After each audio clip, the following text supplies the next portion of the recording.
Respected HOD, BOS Chairman and Faculty Advisor for IGS SBC Student Chapter, Dr. O. Ishwara Reddy Garu. Speaker of today's event, Dr. C.R. Parthasarathi Garu, PhD, IASC Bangalore, Founder, Chairman and Managing Director, Sarathi Geotech and Engineering Services Private Limited, Bengaluru. Mr. M. Tarun Kumar Garu, Assistant Professor, Coordinator of IGS SBC Student Chapter, Faculty Member of Engineering Department, SBC, and all the participants. A very good morning to all. I am Rupa, Social Activities Committee Head of IGS, Sri Vidyaniketan Engineering College Student Chapter. I feel privileged to extend my warm welcome to all on behalf of IGS SBC Student Chapter. The Department of Civil Engineering, Sri Vidyaniketan Engineering College, is organizing a guest lecture on pile integrity test methods with case studies under IGS SBC Student Chapter. Now, I would like to call upon Professor O. Ishwar Reddy Garu, Head of the Department, Civil Engineering and Faculty Advisor, IGS SPC Student Chapter, to give opening remarks. Over to you, sir. Yeah, thank you, Rupa. So, very good morning, Dr. C.R. Parthasarathi Garu. So, well-wisher of Sri Vidyaniketan Engineering College. So, we have MOU with Sarathi Geotech and Engineering Services Private Limited. He is very supporter of student community, so he will provide internships and even for jobs also. He is well in advance in coming forward to provide opportunities for students. So he is very active in research as well as in practicing geotechnical engineering with enthusiasm. So he is elected newly for IGS New Delhi. So national chapter, that is the Indian Geotechnical Society, as executive committee member. I congratulate him. So on behalf of Department of Civil Engineering, so we expect you to contribute more, sir, to the fraternity of civil engineering in the country, and even for young budding engineers, whatever you could able to do it, sir. So we are fortunate to have you here, so to deliver a lecture on pile integrity test methods with case studies. So you are the pioneer in pile integrity test, so knowledge dissemination. So as I have the information, you are conducting workshops on this with collaboration with foreign concerns. So thank you very much for your valuable presence. So thank you very much, sir. Essentially, all lives depends upon the soil. Unfortunately, soils are made by nature and not by man. And the products of nature are always complex. But we are blessed with geotechnical engineers to untangle. Today we are having one of them here to enlighten us. It's none other than our generous guest speaker, Dr. C.R. Parthasarathi Garu, PhD, IASC Bangalore, founder, chairman, and managing director, Sarathi Geotech and Engineering Services Private Limited, Bangalore. I request Mr. Harshit to read the profile of our resource person, Dr. C.R. Parthasarathi Garu. Over to you, Ashrit. Thank you, Rupa. I am K. Asrit Gupta, Treasurer of IGS SVC Student Chapter. I feel privileged to read the profile of Dr. C.R. Parthasarathi. Dr. C.R. Parthasarathi, PhD, IASC Bengaluru, Founder, Chairman and Managing Director, Sarathi Geotech and Engineering Services Private Limited. He started his career as a geotechnical engineer in 1993 and involved in numerous large-scale site investigation, engineering studies and various levels for multi-storied complexes, refineries, embankments, bridges, water retaining structures, offshore platforms, pipelines, jack-up rings, etc. He has rich experience in site characterization and deep foundation testing.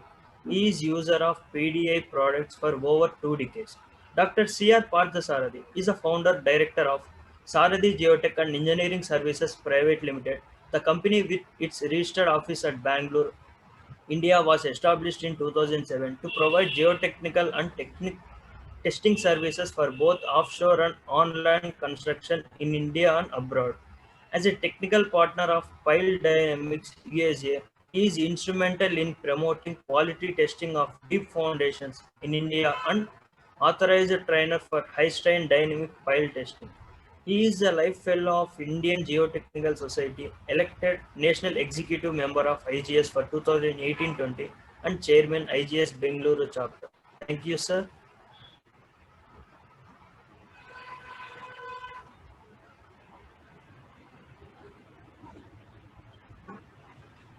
Can I share my screen?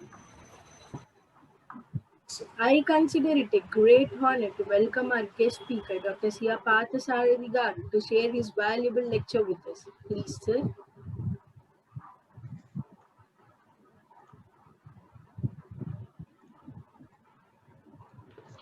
Yeah, good morning to all of you. At the outset, I thank Sri Vidyaniketan College of Engineering, Professor Ishwara Reddy and the team for giving me an opportunity to share some experience.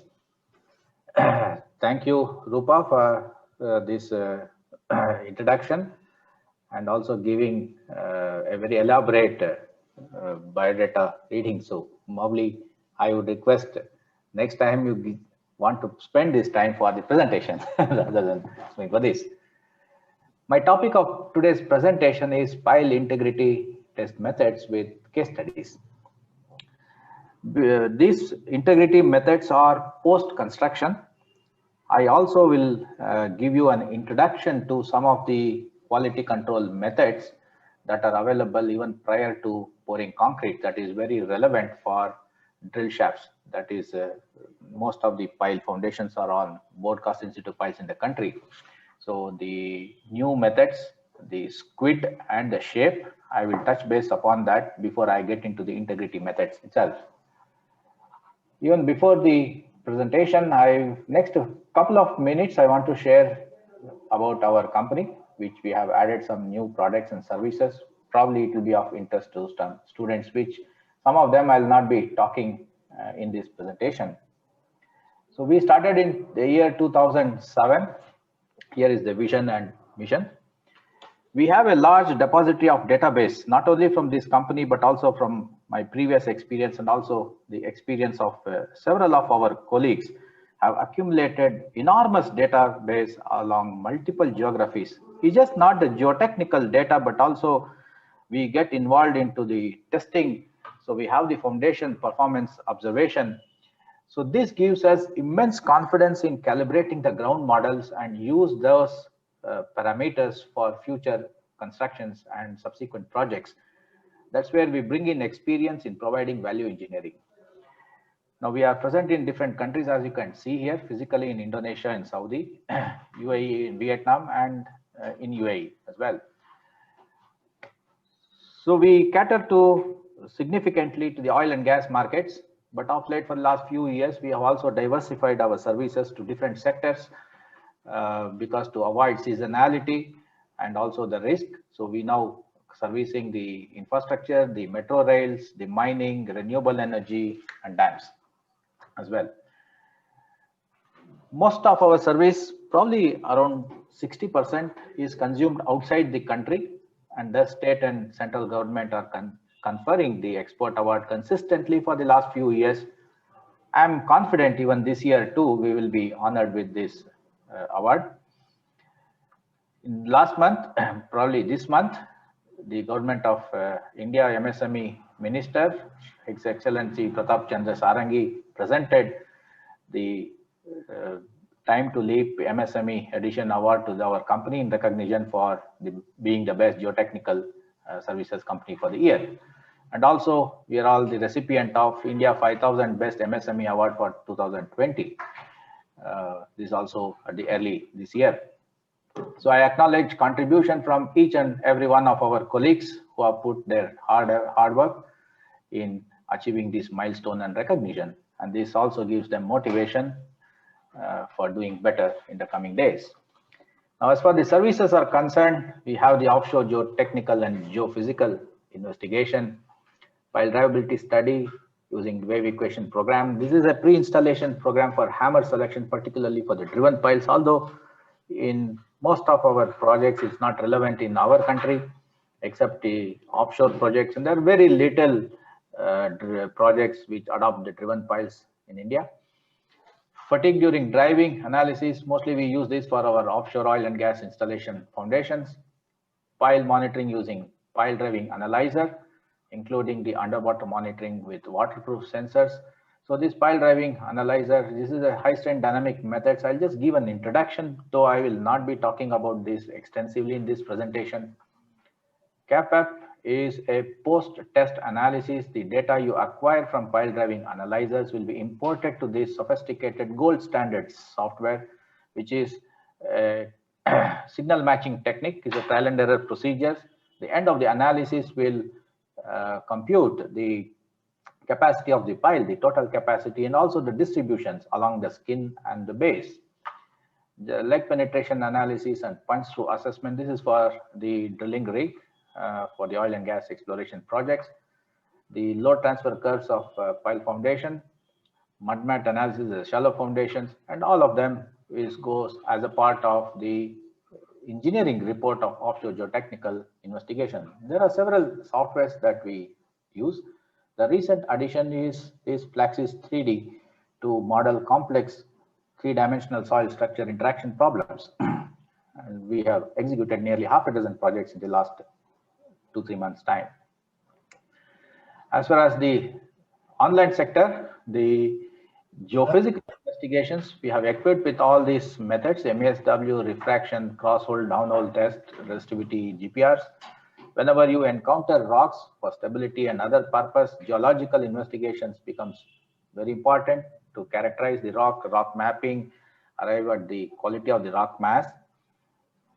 Then the geotechnical investigation, again, I said site characterization is very important for projects. So we conduct this extensively, the in situ test, the standard penetration test. We also measure the energy. That is very, very important. Also to use those measured energy and apply a field correction for the measured N values, and thus use those N values subsequently for any of those correlations. So without which sometimes you may qualify a soil, particularly the liquefiable soil, as non-liquefiable, and vice versa if you are not sure of what is the energy transferred to the drill rods. So this is one of the good practice that we have implemented in all of our projects. Design of shallow and deep foundation, bearing capacity, settlement, stability of slopes, retaining structures. Dynamic pile load test, the same pile driving analyzers which we saw in the previous slide we use for the offshore driven pile monitoring. We can also use this for testing the bored piles. I will be not talking about this today. Pile integrity test, we will be talking about this. Cross-hole sonic logging test, this is also another integrity methods. I will talk about it. These two are new methods, the shape and squid. I'll give an introduction before I go into the integrity methods. Excuse our laboratory. Me, yes. So there is a window that is coming at the top of your slide, sir. I see. Okay, let me see if I can remove that. I'll reshare that screen.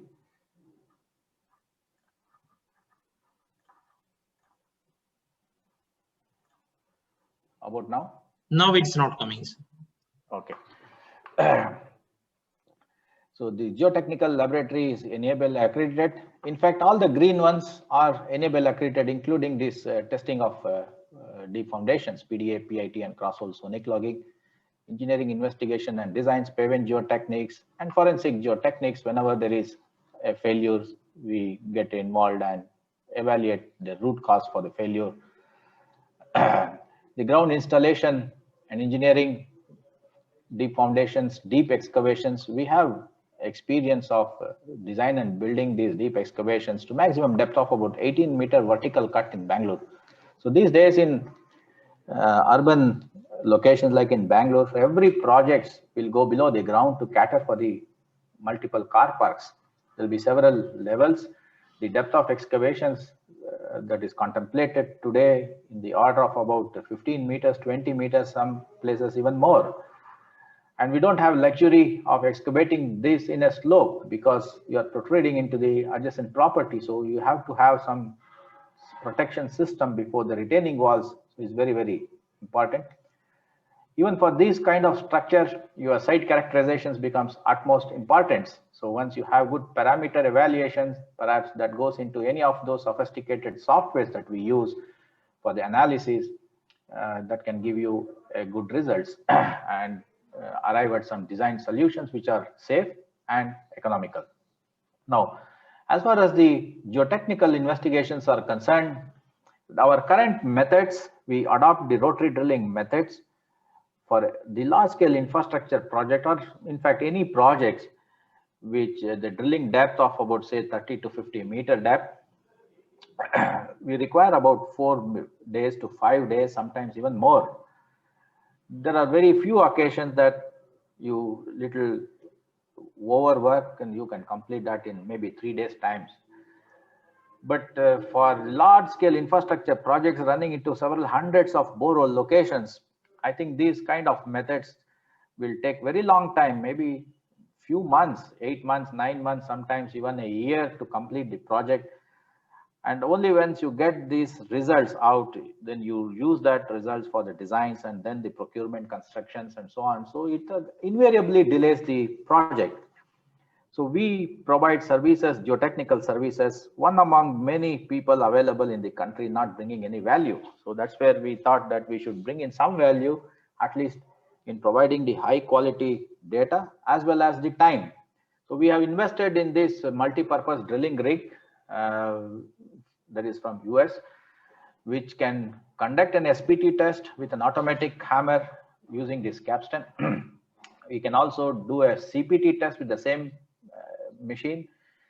We can also use a rotary methods or a wireline sampling. If you encounter rocks, you choose your core barrels and diamond bits to collect your rock core samples all in one multi-purpose.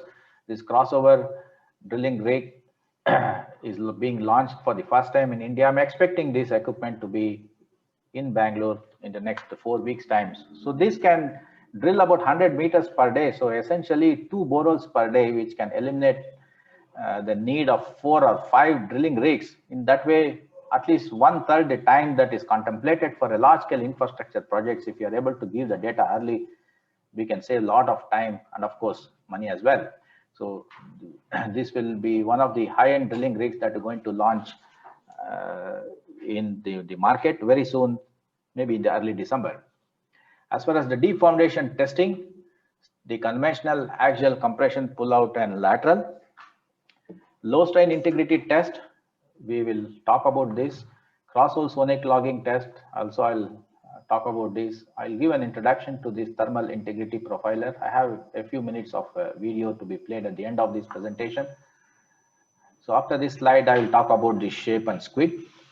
These are the high strain dynamic load. Today, I'm not going to talk about this because of the paucity of time. Probably in the next opportunity, I can give more information on this load test. Right. Now, we'll get back to the presentation. So the squid is a shaft quantitative identification device. So why is this useful? So we have these drill shafts being installed, particularly the end bearing piles where you're socketing into the rock. So at the bottom of the borehole, we don't want the contamination to be very thick. In fact, we don't want any contamination to be at the bottom of the borehole, right, where the capacity is derived from the base. But invariably, our construction procedures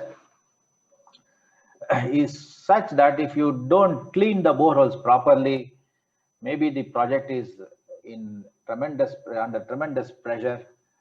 So people try to do some shortcut methods, do not take precautions and pour the concrete. And if you encounter this contamination at the base, when you conduct a static load test, probably the pile will experience large settlements. And it's not good for us or for the foundations because most of the capacity is derived from the base. So how to prevent this? So this shaft quantitative identification device will measure quantitatively the thickness of the contamination at the bottom of the borehole prior to pouring the concrete to ensure that whatever the contamination, if at all it is there, it can be cleaned prior to pouring the concrete. So this equipment has 3 penetrometers. You can see here. It can be like our CPT test, a conical shape or a flat shape. Essentially, the equivalent diameter will be around, area will be around 10 centimeters square. this can be connected directly to the caliber of the piling rig. Okay, so you have 3 penetrometers and 3 retractable plates. Okay, so this can be connected to the caliber. It has to be noticed that the caliber dimensions will differ from rig to rig. So you need to have an appropriate template of the size that matches the caliber that is available in the site. There are various sizes, 6 inches, 8 inches, maybe 12 inches, and so on and so forth. So you can remove these bolts that is fitted to this turntable, and then these templates can be altered to suit the size of the caliber that is available on the site. Now, once it is ready, you lower that to the bottom of the borehole. Through the caliber, you can release the force. Okay, and then it starts penetrating. So you see this colored one is the thickness of the contamination, right? So these cones penetrate into this contamination. It measures the force. As it penetrates, these retractable plates move up, and you can measure the displacement at the bottom. Okay. Now you could see here, this is connected, ready to be deployed into the bottom of boreholes. Even when you have this polymer or bentonite mud below water, there's no problem. So it can go inside. So what is important here, we need to arrive at the probe and the debris thresholds. So how is this? I'm going to explain in a minute. The threshold of that mud or the contamination at the bottom of the borehole, which is considered to be a cohesive material,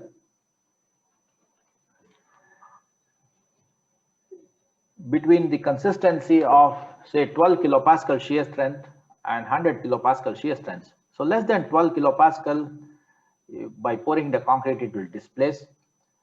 But if it is more than 100 kilopascal, it is treated as a natural material. So the consistency of the muck anywhere in between this 12 to 100 kilopascal is considered as the debris at the bottom of the borehole. Okay, so you need to specify that. So 12 and 100 kilopascal, we are flexible to alter that if we know, yes, this natural material should be treated say 70 kilopascal and above, or maybe 120 kilopascal and above. And so with the soft clay consistency 12 kilopascal, I need to have maybe up to 20 kilopascal, it will displace, no problem. So that's fine. We can always calibrate our threshold values, and we are free to input this when we are conducting the test. Okay. Now, once you lower this squid into the bottom of the borehole, it touches the base. Okay, and then there is a displacement happening. So once it displaces, the cone penetrates into the consistency. When you hit a hard material, then there is a force developed, as you could see here. So these 3 colored readings are at 3 penetrometer locations. As you could see here, the size of this equipment is around 650 millimeters. So therefore you need a minimum of say 700 millimeter diameter borehole to test. So if it is less than 900 millimeters, you do some 3 trials at the same locations at the center.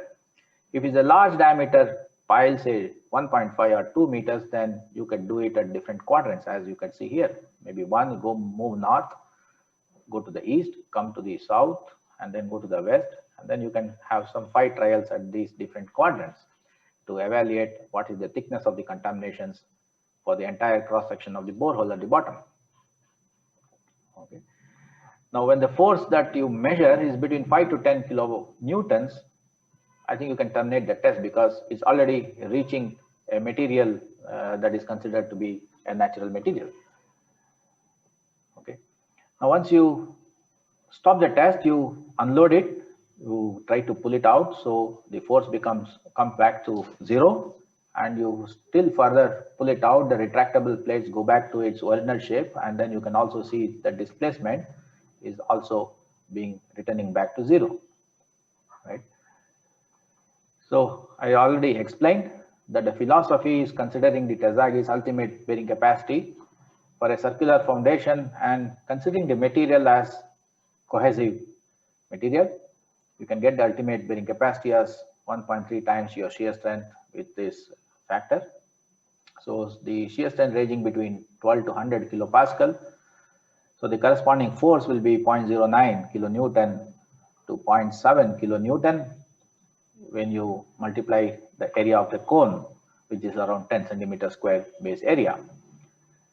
Therefore, when you conduct the test, the displacement reading for any of those penetrometer corresponding to a force of say 0.09 kilonewtons and 0.7 kilonewton, you see the displacement is 0.1 inch and 0.22 inch. The difference between these two will be the thickness of the contamination at that particular location. And so with the second probe location and the third probe locations. See, the average of these three will be your thickness of the contamination at the base, which should be less than the prescribed value. For example, some guidelines in the US suggest that the average of these three things should be less than half an inch, particularly when you are designing as an end bearing pipe. So if it is more, probably you may have to clean the borehole properly, redo the test, ensure that there is no contamination, is all clear, and then pour the concrete. So in a way, the simple test, maybe it takes about 30 minutes to do the test. You are ensuring the quality of the drill shaft. Okay. So as you do the test on the tablet, you can directly read the thickness of these contaminations at probe 1, 2, 3 location. Okay. Now this is an example of doing this test in the bottom of the borehole, where you could see this 5 inches, 0.7 inches and 4.6 inches. So the average is around 4 inches, which is not good for the project. The requirement is average should be less than half an inch. So you vacuum the borehole, clean the bottom, and then redo the test. Now you see this 0.06 inch and there's no debris at these probe locations, and it's 0.2 inches. So the average is less than half an inch. I think the green signal was given to pour the concrete. Okay. Now this is the first time in India we have brought this equipment. We commissioned in one of the metro project about few weeks back, about 5 weeks back. Okay, we connected this to the Calibar. The dimensions exactly fitted to the Calibar available on the site. So we have different templates here. If it is a small size, you can, or a big size, you can remove these bolts and then replace this template that goes into the size that is available in the project. Okay. Now this was ready to be commissioned in the borehole.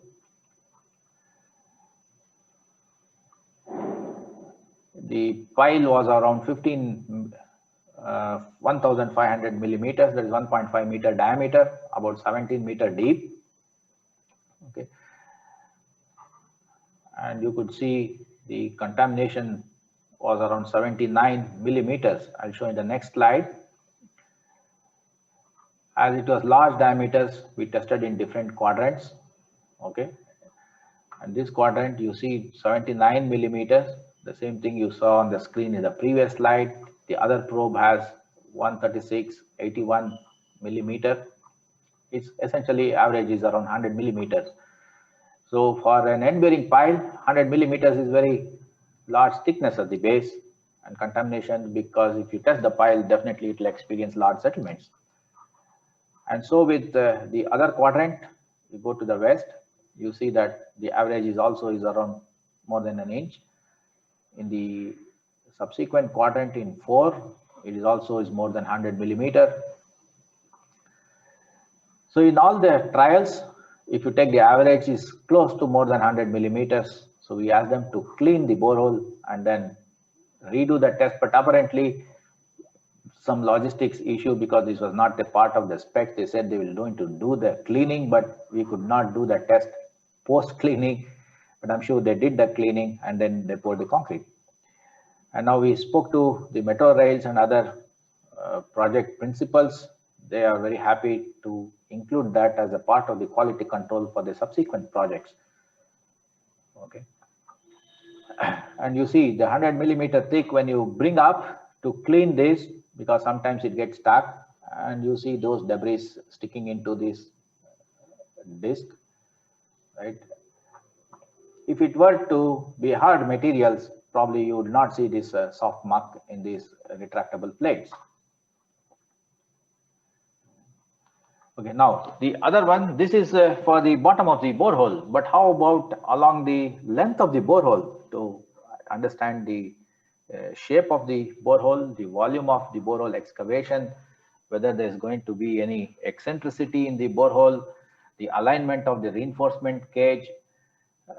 So we have another tool which is called as shaft area profile evaluator. This is also similar to the squid, which has a template at the top, which can go direct to the Kelly bar. Again, the size of this template should suit what is available on the site.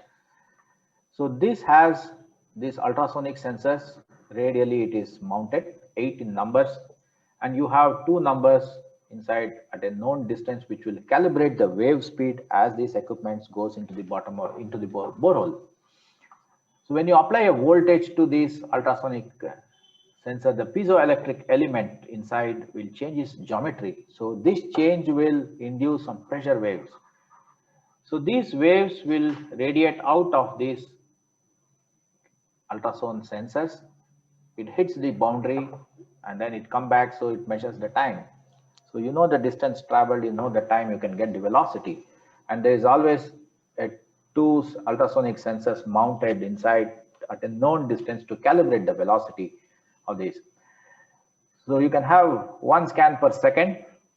It's also very quick. Within 30 minutes, you can do the test. You can lower into the borehole and pick it up. Okay, so this is just before the deployment. Everything is ready. So once you deploy, as you have 8 sensors radially at 8 directions, you can get the radius of this pile borehole.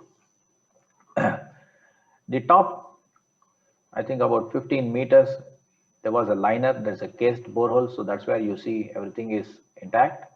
Before that, there was no liners, and hence there is a small eccentricity in the pile until it reached the bottom. This is about 45 meters.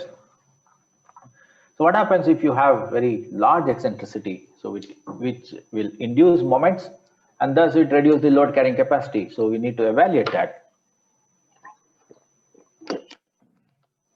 Sometimes you have drilled and grouted piles in limestone regions where you have fractures. You will not be able to identify those things, but the shape can do that to evaluate the cross section of the borehole or the radius of the pile boreholes along the depth. You can also evaluate any inclination or eccentricity. It's very simple. As you lower down, you can directly view that in the tablet. At all the directions, you could see here, this is 3, this is 4, this is 5, this is 6. So all the 8 directions you can get the shape of the pile borehole. So this is a very good information prior to pouring the concrete along the length, and the squid is to evaluate the contamination at the bottom of the boreholes. This is prior to pouring the concrete.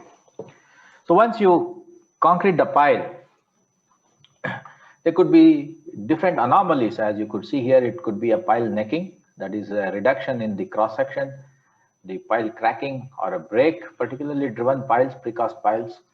And there could be some bulging if you encounter some sand, some soft place, so on. So bulging is no issues, but necking and cracking have serious issues on the safety of foundation. These anomalies can happen anywhere along the length of the pile. So once these piles are embedded below the ground, so no way you can evaluate unless you make some measurements. So these are precast driven piles. As you could see here, some of those piles, when they started excavating for the pile cap, these are already inclined. Some of the, in this project, in other photos, you could see that this inclination could be around more than a meter from vertical. Are these raker piles? No, these are all vertical load bearing piles to house the load of a ground plus 14-story building. Probably in one of the coastal cities, the profile was such that you have a deep-seated soft place in the top about 20-30 meters. while driving through those soft clays, tensile stresses becomes extremely high, right? And piles would have cracked. So these the cracked pile, when excavated for the pile cap with a small push, it would actually give away and it will have displacement. These are not wrecker piles, but piles damaged during driving. You could see here the cracks that could develop in the precast pile. Even in the board piles, you could see these kind of anomalies in one of the projects. For the lift pit, they have to excavate a little deeper for placing the pile cap, and they could see some stirrups here. They excavate a little deeper, they could see another stirrups. Finally, when they exhumed the pile, the bottom 3 meters did not have concrete. Even in this project, these foundation was supposed to take the load from ground plus 22-story building. And these are not very uncommon. And there's another project you could see here, very shallow pile, maybe around 6 meters. The bottom 2.5 meters did not have concrete. Okay, see the piles are very good at the top, but below that it was not. Finally, when you exhume, you could see that there was no concrete here.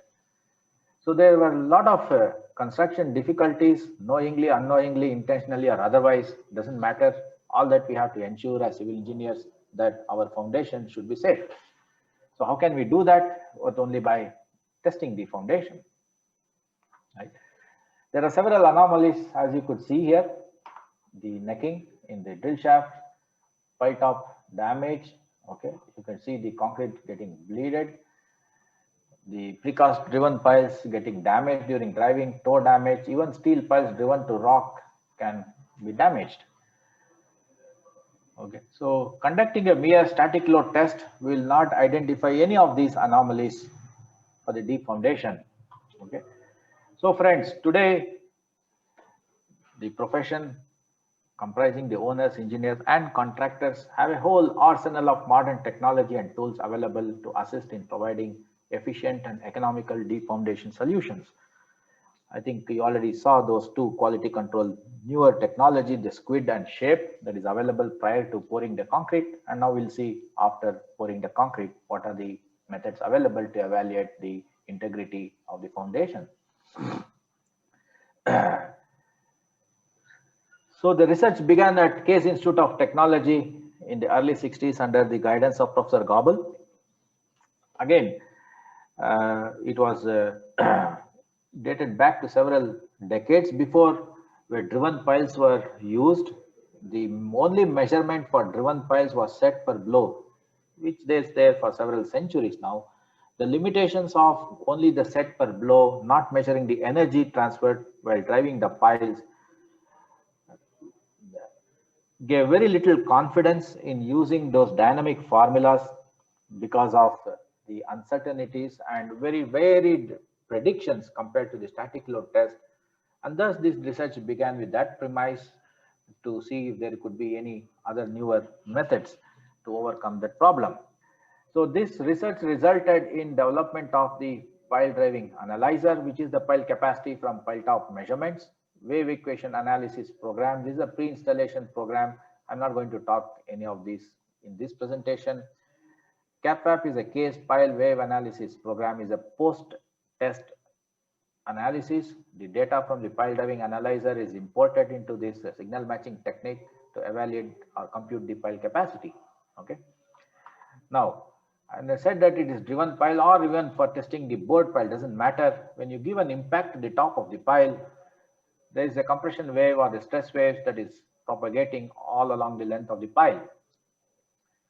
Whenever the soil resistance and the section changes, there will be an early reflection of these stress waves. Okay. If there is no change in the cross section or the soil resistance, these stress waves propagate all to the bottom of the pile. And when you see the medium between the pile concrete and the soil, there will be a reflection of the base. Okay. This is a uniform pile with no soil resistance. But if you have some soil resistance, there will be an early reflection, or if there is any medium or impedance change, either necking or bulging, there will be an early reflection. The stress in the pile can be represented by one-dimensional wave theory, and these stress waves can be analyzed by measured pile top force and velocity. So, but how do we do that? So we can do that by the strain sensor, which is mounted on top of the pile, which will measure the strain in the member. You know the modulus, stress by strain. You get the stresses. You know in the cross-sectional area, you get your force. By this acceleration, you measure the motion of the pile. Integrating the acceleration will give you the velocity. We know that force and velocity are proportional by the constant impedance Z. We define that as the modulus cross-sectional area divided by the wave speed. I'm not going to derive this. This is just to give you an information. This is a part of the training program to understand in depth on this wave mechanics and the other aspects. Okay. So this is only an introduction for you, is not going to give you an in-depth information or a training on this presentation. So when you give an impact, the stress waves propagates or starts propagating or entering the pile. It has to travel a distance L. When it reaches the pile base, you see the response from the soil, but the sensor are mounted at the top. This response from the pile bottom is not seen by the sensor unless these piles are, the stress waves travel back by another distance L to the gauge location. Therefore, there is a 2 times the distance or the L length of the pile. The stress waves has to propagate before you see the response from the toe. Therefore, the 2 times the L divided by the wave speed will be the time. As you could see here, this is a force velocity time history. This is the top of the pile. 2L by C time thereafter, you see the response from the pile base. Okay. Now, the force and velocity, I said, are proportional to each other. That's where they are on top of each other. One, the blue one is your force by acceleration, that is velocity multiplied by incidence in force unit. The red one is your force by strain gauge.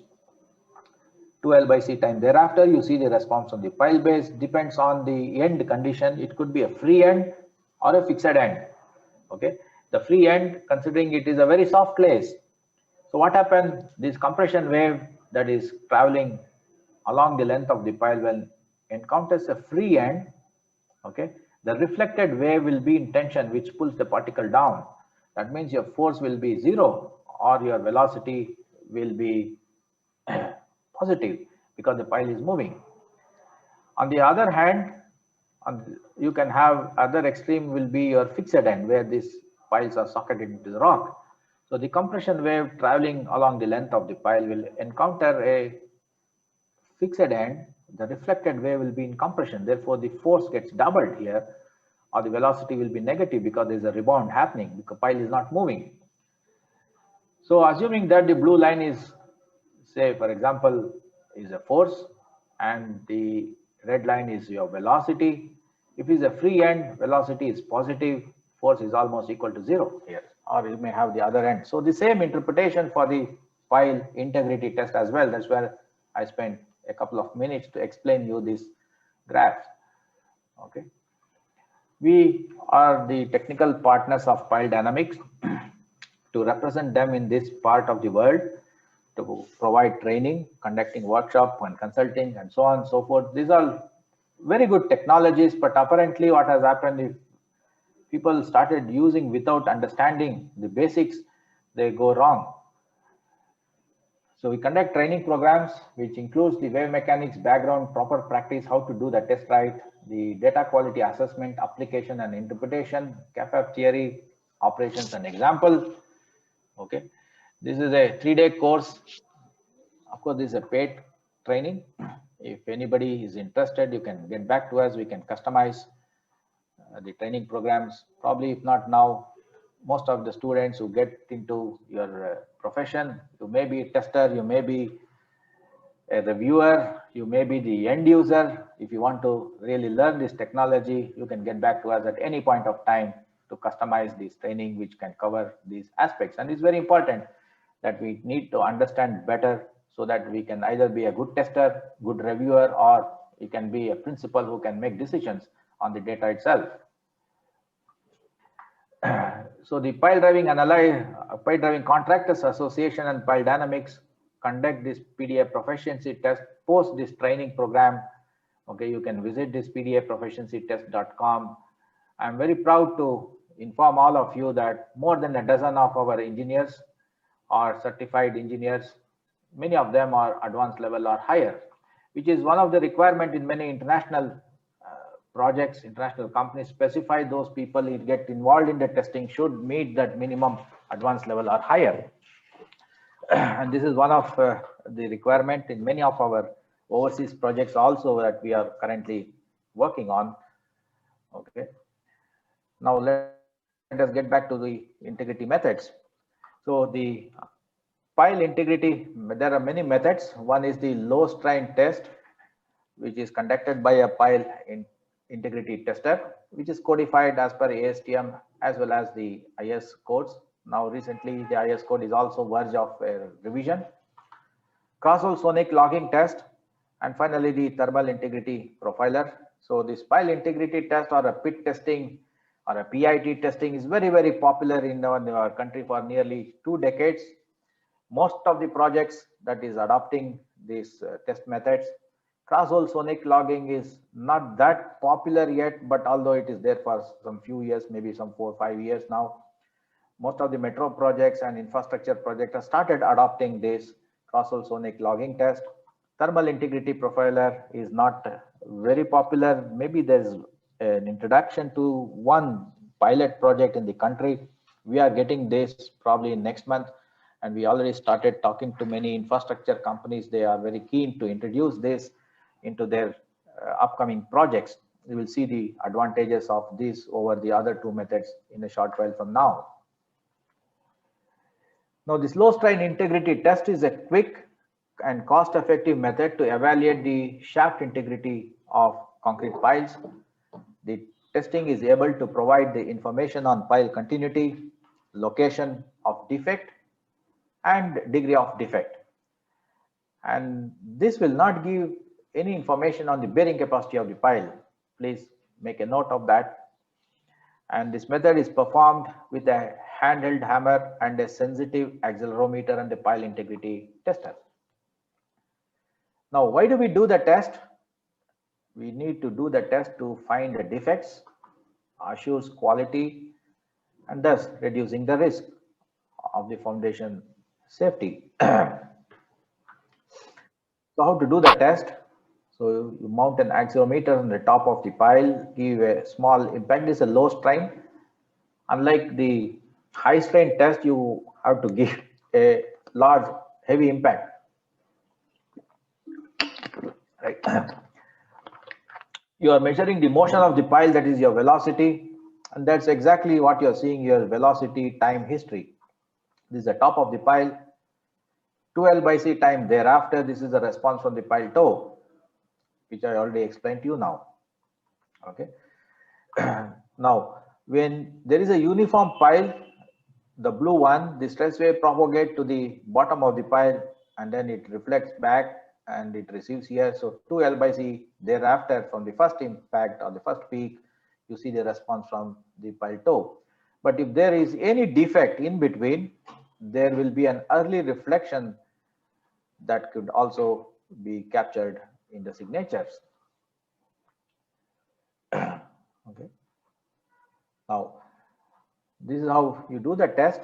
Prepare the pile top. I will also show some few slides how important it is to prepare the pile top. Mount the accelerometer and connect to the pile integrity tester. An idealized good pile, you could see here the velocity time history. Okay, and this is the response from the pile toe, that is from the first peak, 2L/c time thereafter. This the x-axis is your time in milliseconds. You see the response from the pile toe, there is no anomalies. But if you see any defect, for example, this necking, there's going to be an early reflection. So that reflection is captured here. When you see a positive reflection, that indicates a defect. When you see a negative reflection, for example, like this, you see a bulge. Okay, so be careful here. The positive reflections is a necking, the negative reflections will be a bulge. So we do not want to see any of these positive reflections because it is treated as a defect. So for testing this pile, preparation of pile top is extremely important. And you see on both these photos that the pile tops are very well prepared. But we as engineers, when we actually go for the test, we don't have the luxury of these kind of pile tops being prepared on all the projects and all the piles as well. Some piles, for example, if it's a tower, only 3 piles nicely prepare. But if you have thousands of piles being installed, I don't see that you have a luxury of pile tops being prepared so nicely. But it's important that all the piles that has to be tested has to be prepared.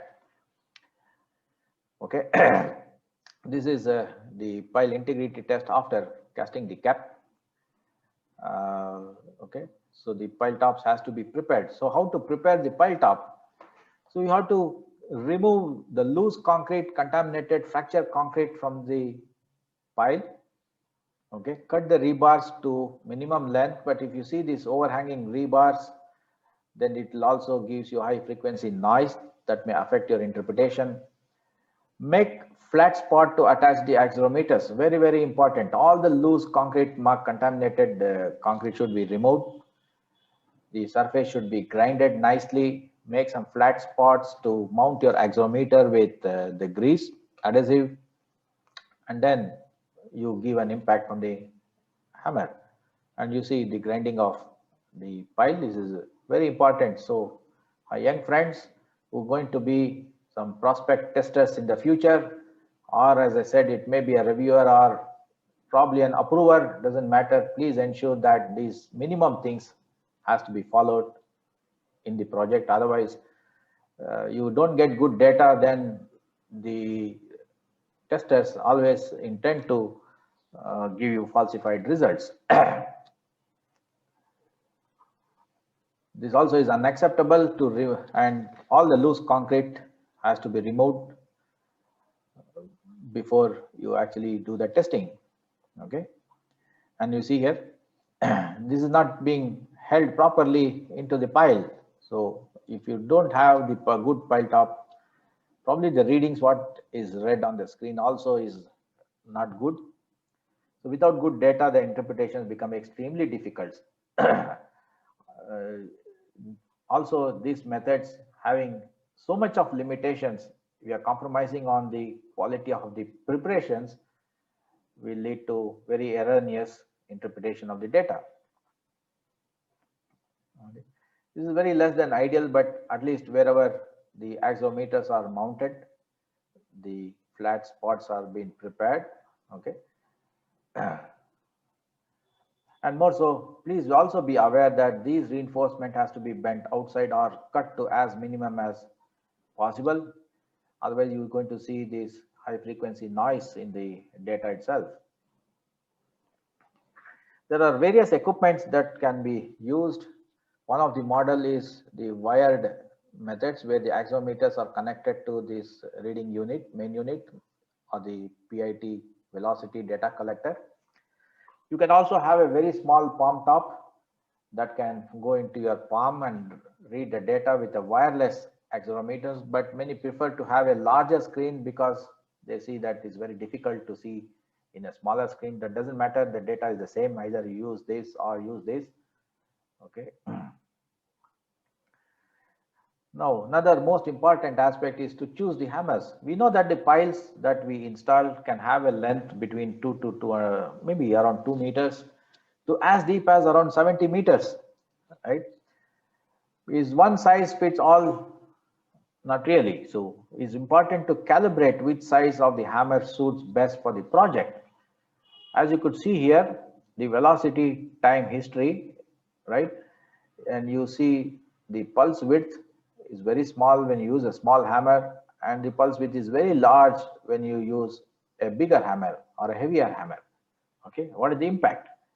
The impact is you don't see any defect in this pile, but there could be, as I said, if there is an early positive reflection, it indicates anomaly. This defect is very close to the pile top, right?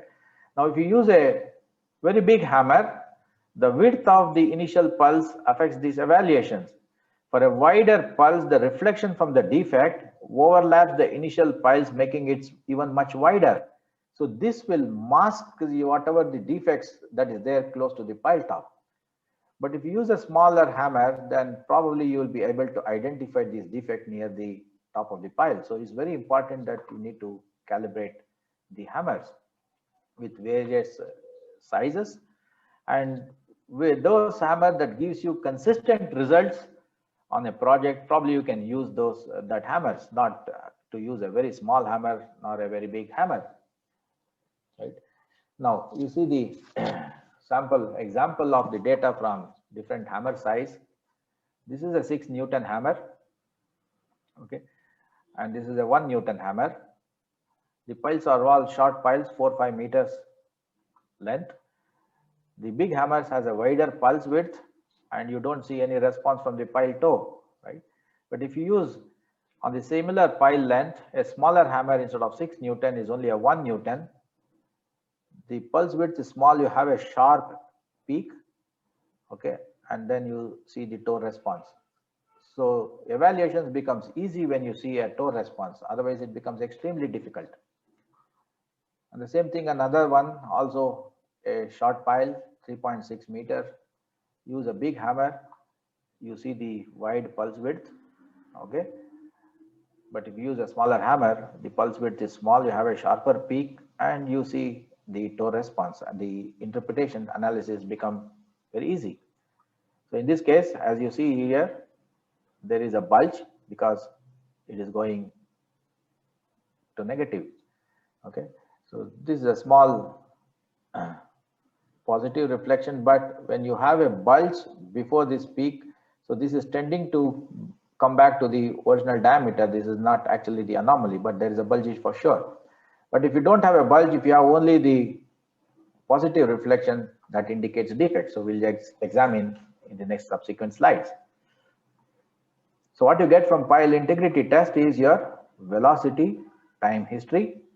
Top of the pile, you see the first peak, 2L/c time thereafter, you see the response from the toe.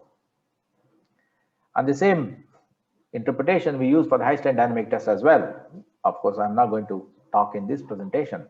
A sample data with a 10 Newton hammer, okay, this is the top of the pile, and you see the response from the pile toe. And there's no positive reflection happening, and thus these piles are very good. Idealized pile is a very long pile, around 55 meters. Although the toe is not very clear, but you see some response as we are using a very big hammer because of the length of the pile. Although the limitations of the pile, this PIT test is for a length to diameter ratio L/D of around 30. But we are successful in testing L/D of even larger. This is a 1 meter diameter pile. So now you see the L/D is around 55 because the top 20 meters is very soft place. But if you had a very high soil resistance in the top 50 meters, probably you will not be able to see these toe reflections even for this L/D of 50. Okay, this is very important that you need to calibrate different sizes of the hammer. So it's a 15 kg hammer. If you use a small, say 5 kg hammer, probably you will not be seeing any of these response here, just a line. You will not be able to interpret where is the toe. Okay, and these negative reflections close to the pile top, there could be two reasons. One, it could be a bulge, or it could be the high frequency noise due to the reinforcement. So you have to be very clear. In this case, it is not a bulge, it is the high frequency from the reinforcement. Now testing under a tower, you have 3 piles. Okay. Now you could see here the velocity time history is giving you a positive reflections almost to the mid length of the pile, right? So when they actually core this pile, they could see the defect very clearly here. If it were to be no defect, probably you could have got a good cores, but the core revealed that there is a defect which is very clearly indicated in this pile integrity test.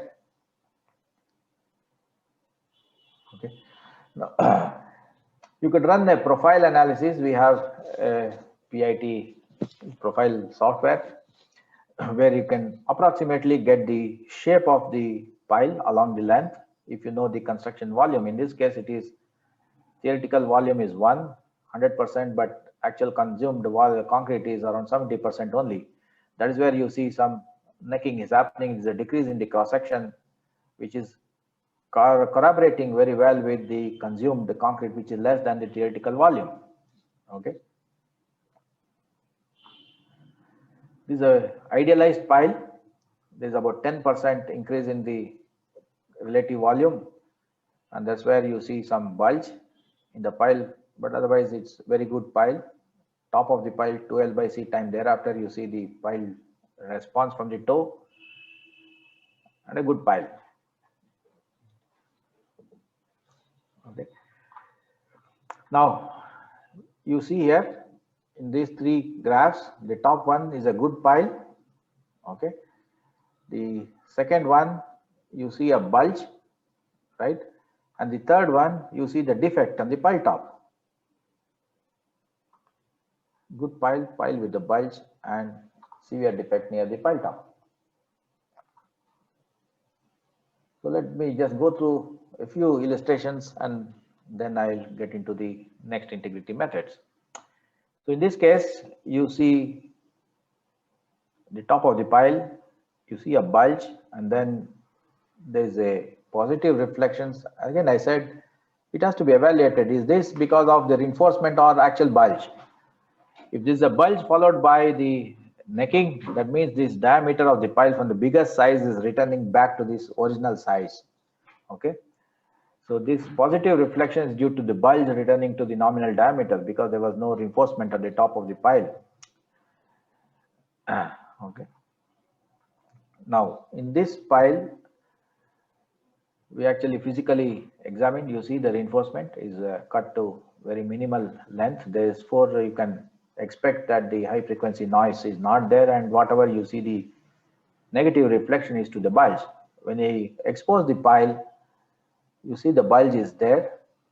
Okay, and the average diameter of the bulge is around 1.5 meters. Okay, we physically measured at various heights, and you could see the average is around 1.5 meters.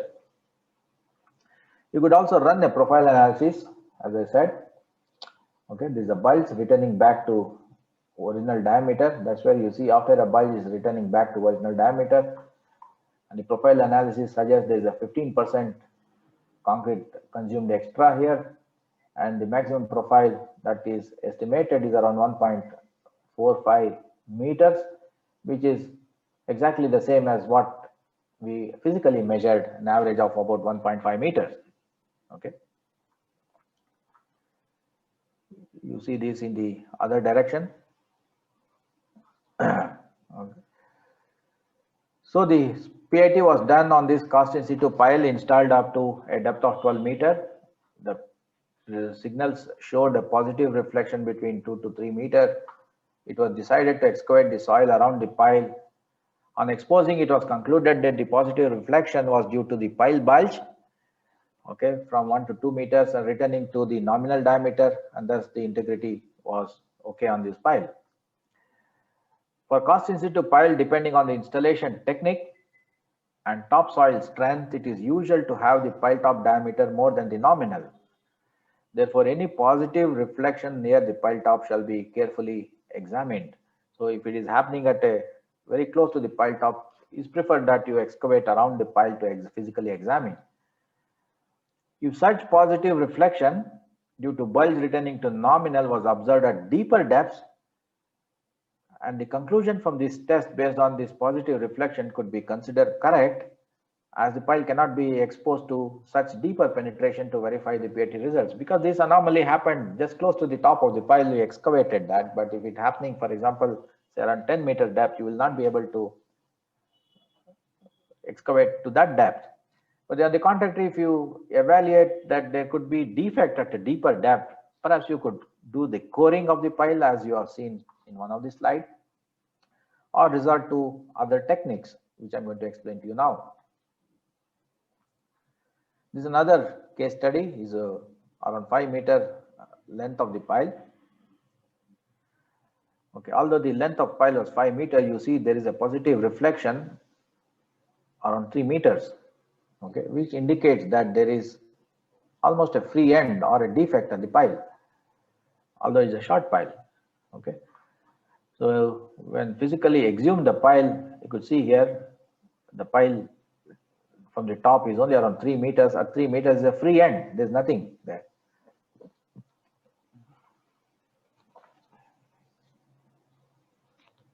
And thus this pile can be treated as a short pile of only 3 meter length. So the original assigned pile length is around 5 meters, but since there is a early reflection and there is a free end at around 3 meters, this pile is considered as a short pile. So probably in this site, when they exhumed, they could know that the concrete has not gone into the bottom of the pile, which resulted in testing all the piles in those regions, in that project, sorry. So the PIT was performed on the pile installed up to 5 meters. Early positive reflection observed at 3 meters. The client exhumed the pile and found no concrete below 3 meters, thus confirming the PIT results. This I already explained to you. It is not uncommon that you see this kind of problems. Therefore, when you install a pile, you have to test it to ensure that the safety of the foundation is not jeopardized on the project. Okay. So another case study you could see here, there is a positive reflection. There is no bulging before the positive reflection. It indicates defect very close to the pile top, isn't it? Okay, this is also around 6 meter length of the pile. You see the top of the pile 2L by C time thereafter, which is around 6 meters. You see the response from the pile toe. So this defect, since it was close to the top of the pile, again it was exhumed, and you verified that this pile top, I mean this pile had a defect close to the pile top, which was very clearly evident from the integrity methods.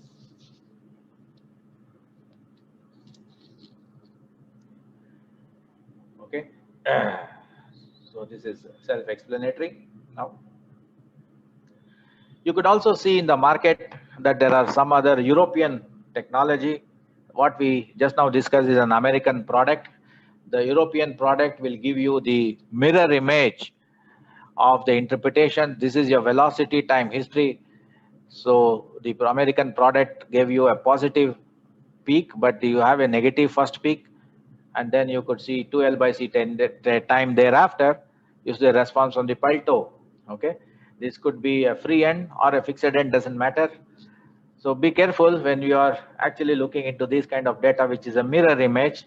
Of course, the interpretations is all the same, except the products are from different regions. But I also understand that the recent version of even the European model has been similar to what the American product or the interpretations suggest. But there are many equipments that is there in the market for a very long time, and you could see in many of your projects in the future that these kind of signatures, so don't get confused, please. The advantage of this integrity test is it's fast, it's inexpensive, it's a mobile equipment, minimum site preparation. It can test many or even all the piles. Now the practice is to test 100% of the piles, and no advanced planning is required, and minimal pile surface preparation, but we have to prepare the pile tops as I already described to get good quality data. And the objective of this test is to find the major defects. So that's the limitation of the test, that if a major defect is identified and any smaller defect thereafter will not be able to capture in this pile integrity test. Okay. The limit of the test will be around L by D of 30. As I already explained, that if you have a very soft place in the top, for example, say 20 meters, this L by D of 30 is just a thumb rule. You may even test an L by D of up to 60 or 70. We have done that and we are very successful as well. Cracks or joints block waves. Therefore, if you have a precast segmental piles, probably only the first segment you can evaluate the integrity, and beyond that it becomes very difficult from these methods. And certain reflections produce secondary or even tertiary wave reflection. For example, if you identify there's a major defect, what is identified thereafter will be the secondary reflection from this major defect, and these are not actual defects of the pile length. So that's the limitations of this test. That means when you identify a major defect, you cannot identify any other defect beyond that. That is the limitations of this PIT test. So you need to be very careful on this. Okay. So with this, I'll go to the next integrity method, is called the cross-hole sonic logging method. This test method is also done on the drill shafts. Since the drill shafts are very few in number, each one is very, very critical. To do the test, you need some preparations. For the cross-hole sonic logging test, you have to embed the access tubes. As you could see here, 4 numbers of access tubes is be tied to the reinforcement cage. This will be around 2 to 3 inches in diameter, because the probe will be around 35 millimeter diameter that goes into the access tubes. And these tubes are closed at the bottom. After pouring the concrete, you fill the water into the tube. How many tubes to be installed? Depends on the size. So the normal guidance is for a 300 millimeter diameter of the pile is 1 tube necessary. So for example, if you have a 900 millimeter diameter, maybe 3 piles, 1200 is 4 tubes. Sorry, the 1500 millimeters will have 5 access tubes. In this case, it is 1200 millimeter. That's where you see 4 access tubes. Okay. So when these access tubes are tied to the reinforcement cage, closed at the bottom, after pouring the concrete, you fill this access tube with water, and finally you lower these sonic sensors. One is the transmitter, the other one is the receiver. But what we get, the recent ones, we call it as trans receivers. I'm going to show you that in the next slide, which can also transmit as well as receive from this. So which actually increases the efficiency by almost 6 times. So when you lower these sonic sensors into the bottom of the tubes and bottom up, you pull out, it measures the time of those sonic sensors or the waves that is transmitted from one sensor to the other ones with a known distance. You know the time, you get the velocity all along the length of the pile. And you can get in this direction, you can get in this direction, this direction, this direction, or this direction. Okay, so this is how you test the pile. Less than a meter, you have 3 access tubes between 1 to 1.4 meters, 4 numbers, and more than that, you have 6 numbers. If you have a diaphragm wall, you can have the access tubes like this. Excuse me.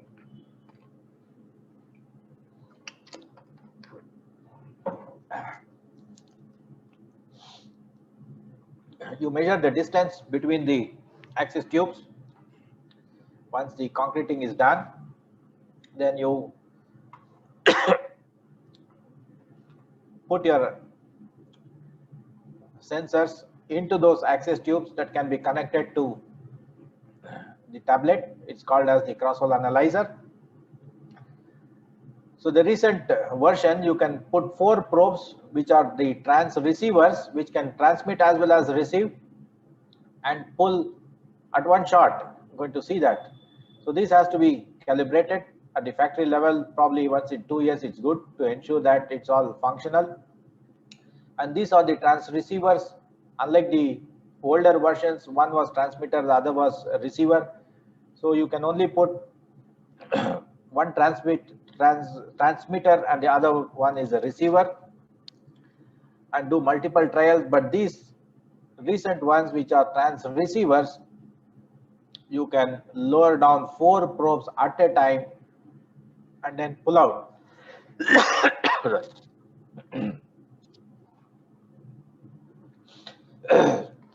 This also has to be calibrated.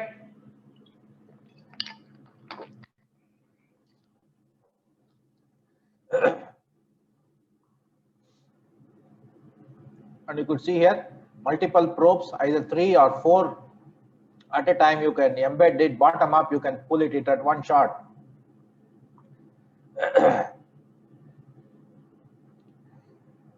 This is the 4 probe being pulled at 4 different colors. 1, 2, 3, 4 is going into 4 access tubes.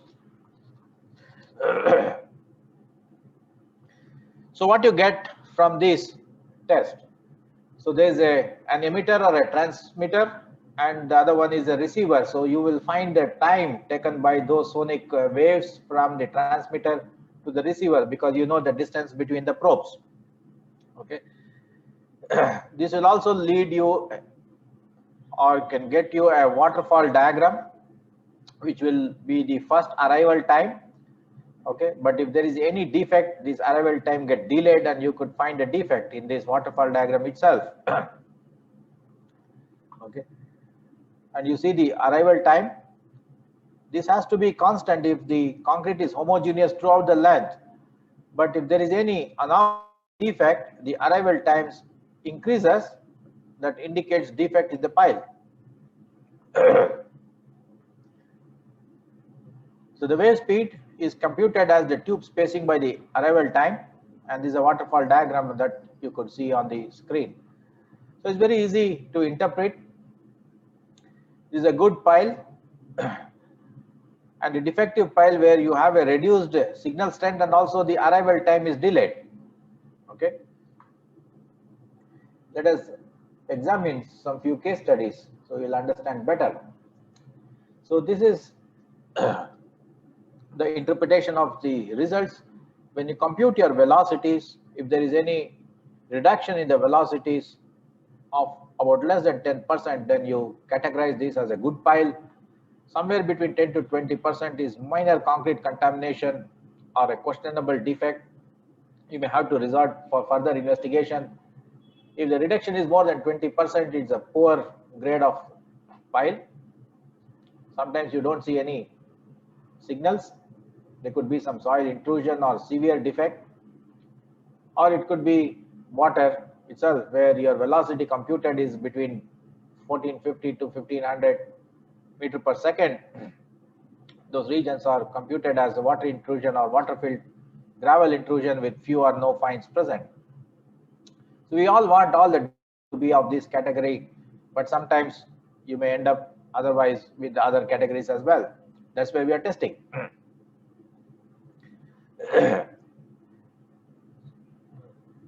Now you could see the defects can be found automatically, and the first arrival time is increasing. These are some of the defects. I need some water. Prashant.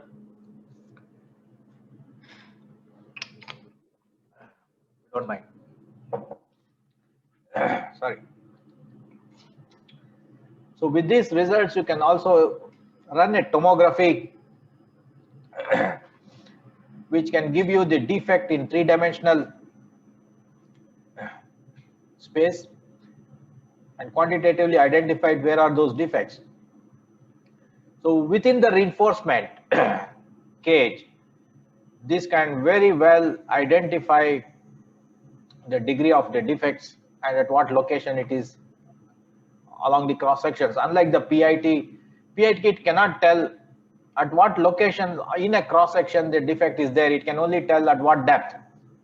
But this cross logging test within the reinforcement cage, it can very well evaluate that defect is at what location within the cross section as well. Okay. Now just examine a couple of case studies. This was tested in US. Okay, and you see the waterfall diagram indicates that there could be defect at the top of the pile. So when to test? So it can be tested somewhere after 3 days of pouring the concrete, but some guidelines are to test around 7 days, the French norms, for example. That also depends on what type of access tubes you use. Most preferred is the steel access tubes. Sometimes it could be also the PVC access tubes. if you test the PVC access tubes after a very long delay, there could be debonding of these PVC tubes, and thus it becomes extremely difficult to interpret the results. Okay, therefore it's a good practice in some of the major projects is to test the pile probably every day, maybe third day, fourth day, fifth day, like that, and find out at what timeline they're going to be a debonding, and thus you can choose your timeline that within the debonding from the day of concrete that you could do the testing. Maybe between 3 to 5 days is a good to start with. And this one is again a Department of Transportation project in the US. As you could see here, the first arrival time is increased here, and you see the waterfall diagram also giving you some problem at the bottom of the pile. When actually exhumed, you could see the bottom of the pile had some defect. Okay. And this one, you could see the defect around 10 meters depth. The construction logs or the pile bore log did not reveal any, thank you, anomalies, but after the CSL test was performed, they considered that they poured the concrete in water because they had some problem with the trimming. You could see the bleeding of the concrete, and thus the shaft was rejected. Okay.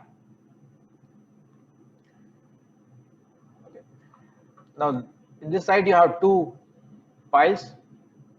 Okay, we actually did this for accreditation purpose.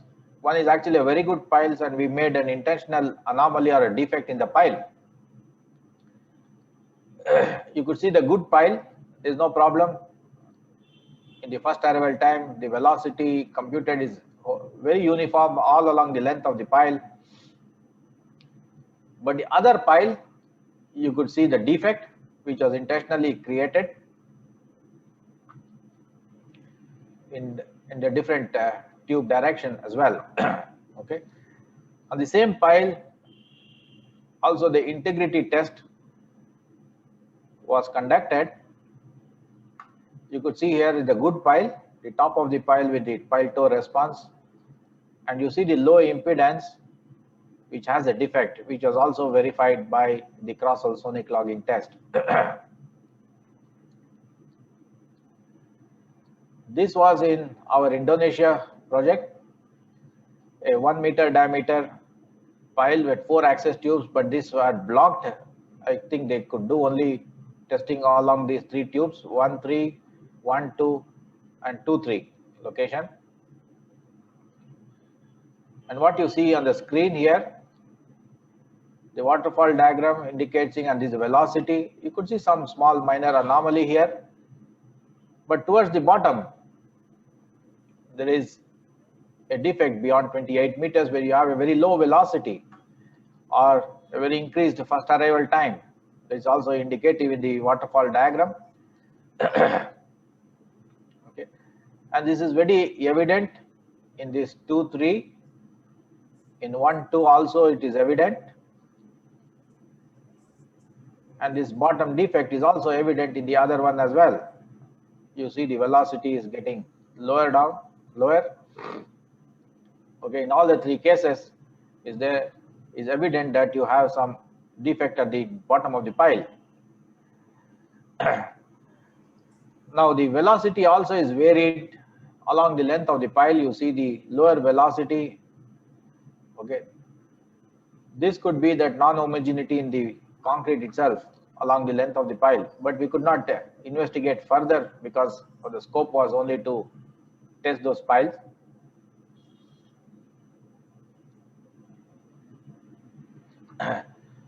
In summary, this cross-hole sonic logging test is an automated defect analysis, can assess concrete quality and provide numeric and graphical presentation. Shaft with no defects or full section defects requiring replacement or repair need no extra analysis. Shaft with local defects can be analyzed by 3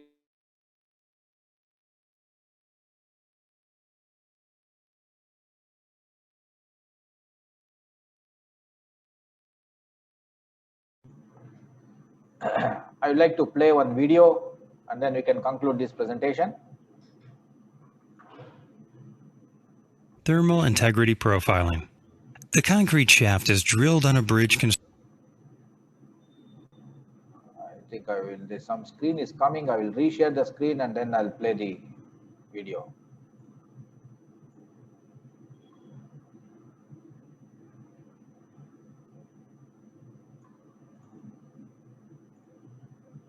construction project. Access tubes are tied to the reinforcement cage and concrete is poured. About a day after, the integrity of the shaft is tested by thermal integrity profiling, or TIP. TIP is performed while the concrete is curing, since the heat that it generates is a function of concrete volume and quality.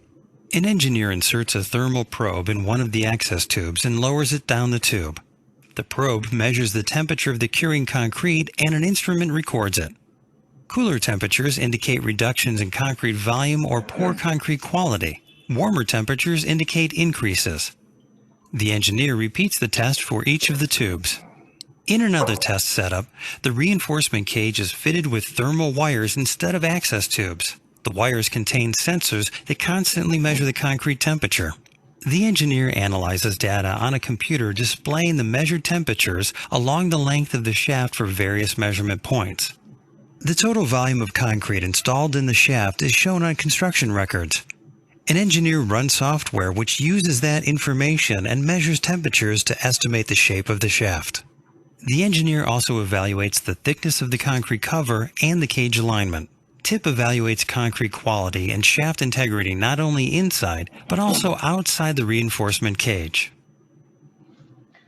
Okay, so this thermal integrity profile is similar to the CSL, the cross-hole sonic. Instead of the access tube, you embed the thermal wires along the length of the cage.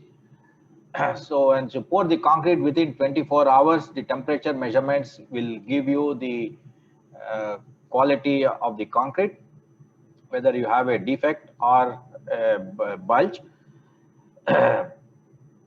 Now, this thermal integrity profile will also evaluate the integrity even beyond the reinforcement cage. Unlike the cross-hole sonic logging test, the integrity can be very well evaluated only within the cage and not outside the cage. And this overcomes this limitation. And probably this is very, very popular in the US. We are trying to get this by December. And we don't have much case studies that we have developed for thermal, and thus I'm not going to show you anything now. Probably the next opportunity after a few months, we will generate more case studies, local case studies, so which I can present. So with this, I conclude this presentation. I thank you very much for this opportunity. If anybody has any question, I'll be very happy to address those questions. Thank you very much.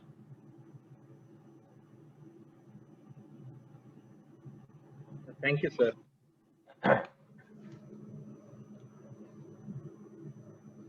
Did I overshoot the time? No, sir. No, sir. It's okay. You are on time. We were late actually a little bit. So if there is any question, I'll be happy to address. Yes. Rupa, go ahead.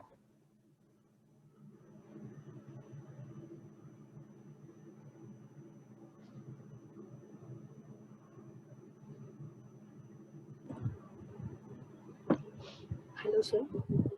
Yeah, go ahead. Sir, how important it is to take MTech or MS after civil engineering graduation? How important is to take MTech or MS after graduation? Yes, Is sir, that a for question? civil engineers.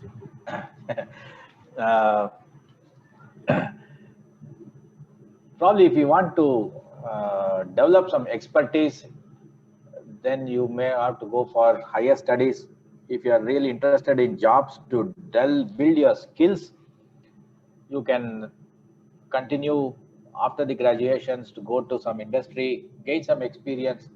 I always suggest that you have at least a couple of years of industry experience, even if you want to pursue higher studies. Thereby, you actually know the newer methods, the newer technologies, emerging trends, and perhaps that will also help you to excel in your future academics as well. So always higher studies is good. I don't discourage, but how many people are really interested and can afford? So it depends on their individual choice, isn't it?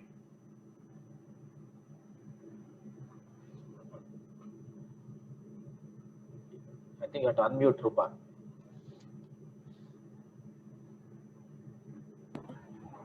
Thank you, sir. Actually, I'm planning to do my MTech. That's why I've asked this. Yeah, you're always encouraged if you have that passion.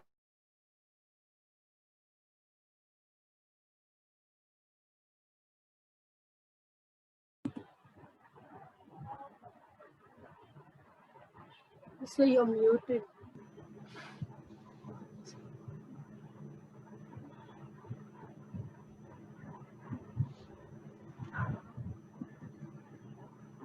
Thank you, sir, for your encouragement. Students don't have any question. Have they understood? I don't see any charts coming on the topic. So I request the students to ask question on the topic. I'll be able to answer you.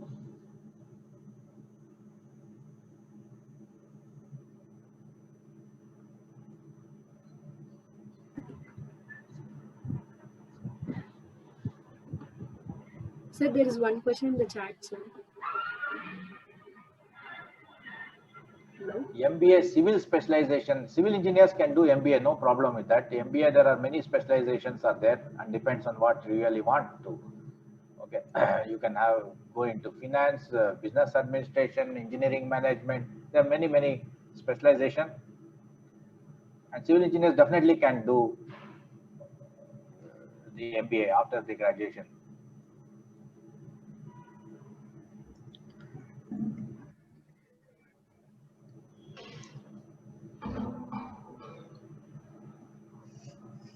Sir, Parsar sir, I have one question.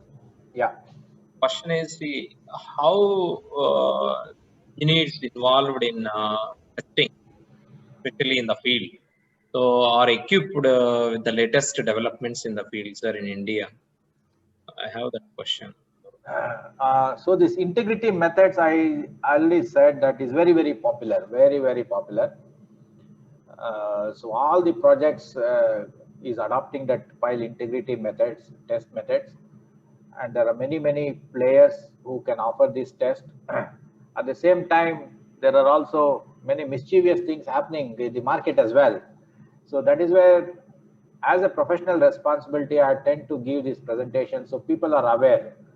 So if you are not aware of these new technologies, for simple example, the pile top preparations, you don't know how to do the pile top. If you don't do the pile top preparations, what are the implications of the data acquisitions and thus your interpretation?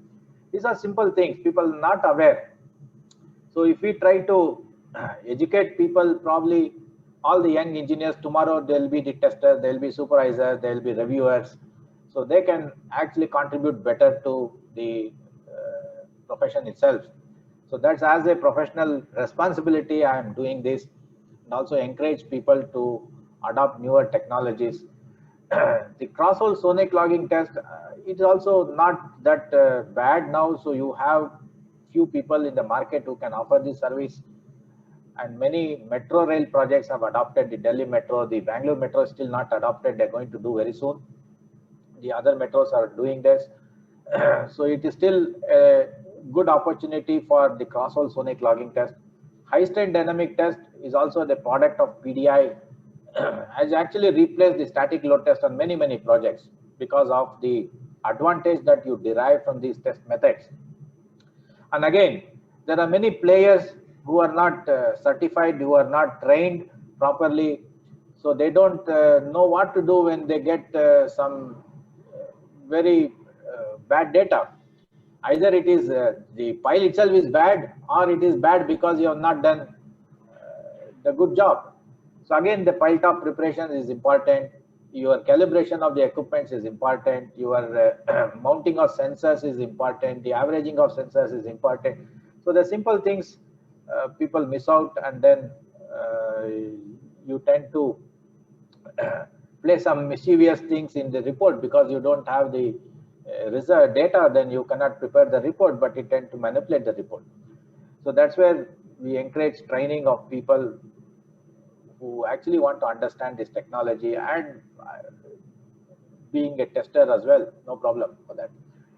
So it's a challenge now. That's where we are promoting this newer technology. People have to understand, then only they bring into the practice, and they should appreciate. No, people only think that this is going to add additional cost. Not really. No, this the advantage you derive from these methods, okay, will supersede the cost that you're going to incur on these projects.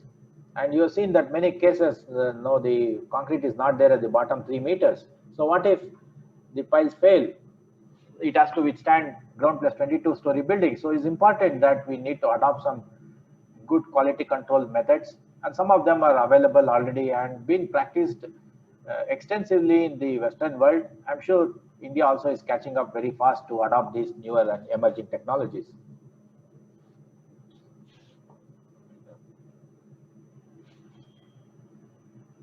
Thank you, sir.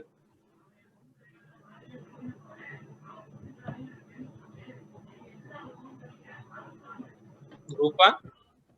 Yes, sir. Yeah, go ahead. Yes, sir. I thank Dr. C.R. Parthasarathi Garu for spending his valuable time with us and giving us valuable information. You taking time out of your busy personal and professional schedules means the world to us. Thank you, sir.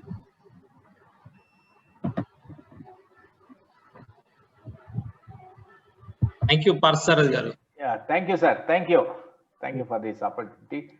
So please share me the feedback of the students and the contact Definitely. details once you get it. No, please send it. Yes, sir. Yes, sir. Thank you so much. Yeah, thank you. Thank you. Bye, sir.